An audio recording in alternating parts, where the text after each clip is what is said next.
So for the longest time, I've been mouse and keyboard player, but recently I started playing with joysticks, especially in games like Diablo or Last Epoch. And I have to say that I felt that it's not that bad, but I didn't have really good experiences with the joysticks I had before. So I ordered for myself Xbox Elite Series 2, and I have some thoughts to share with you.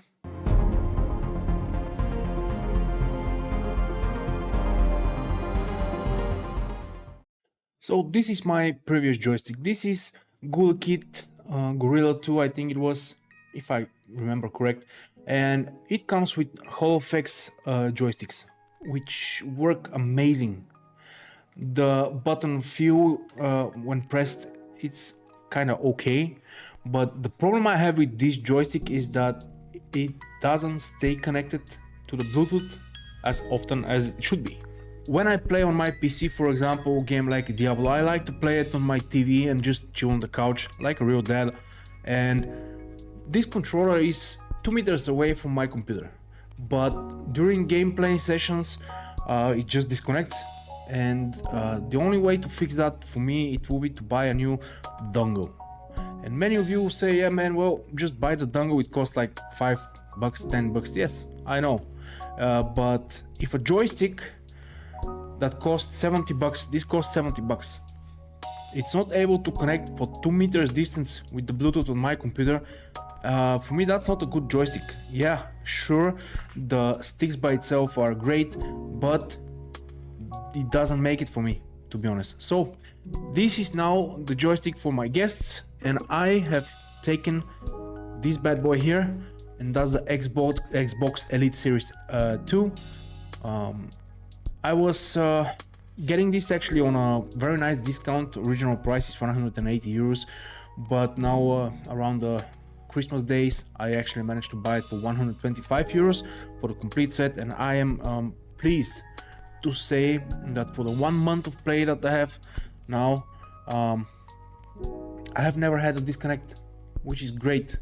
No more dying in game because your joystick decide to randomly switch off or just doesn't have any connection. But let's speak a little bit more about the joystick. I think that the Xbox joystick design is actually really good. It feels really comfortable in the hands.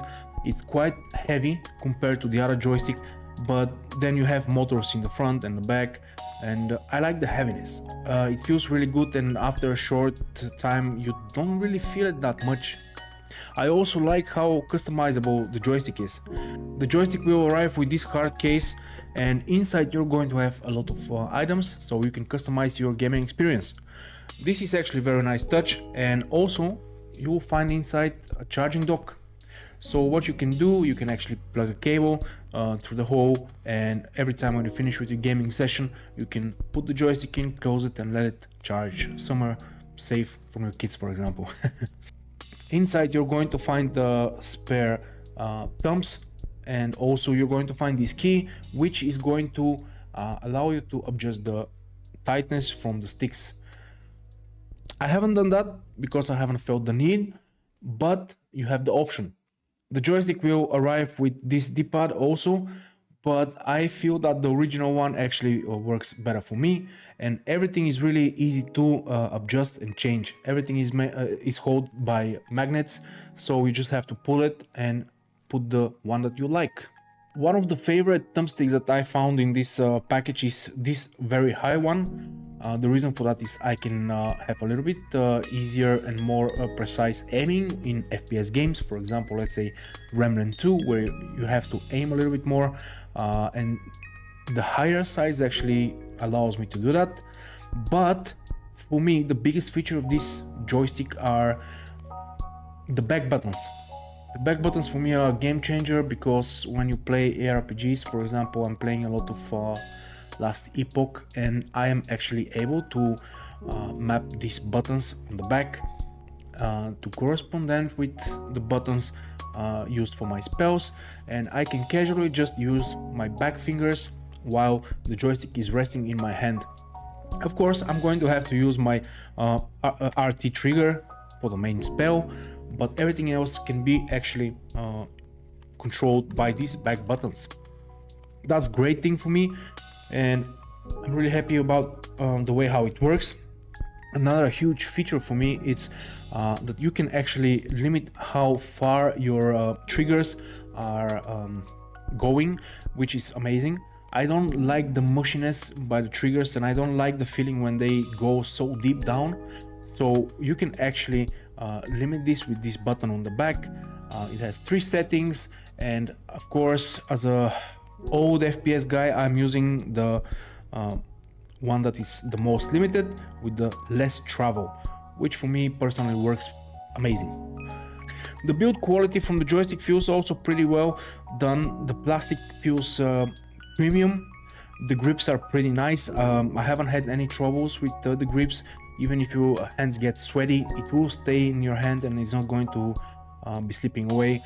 The triggers are made also from nice metal material. I will assume that this is aluminum. I'm not really sure about that, but the design is actually really nice and sleek. I like the color scheme also, and the best part is that the connection from the joystick is simultaneous. It's really simple and fast. You just hold the button, it activates, and you can just pair it to your devices. Now, for all of you mobile gamers there, I actually tested the joystick and it works with tablets. It should work with your phone. It was very easy to find and pair.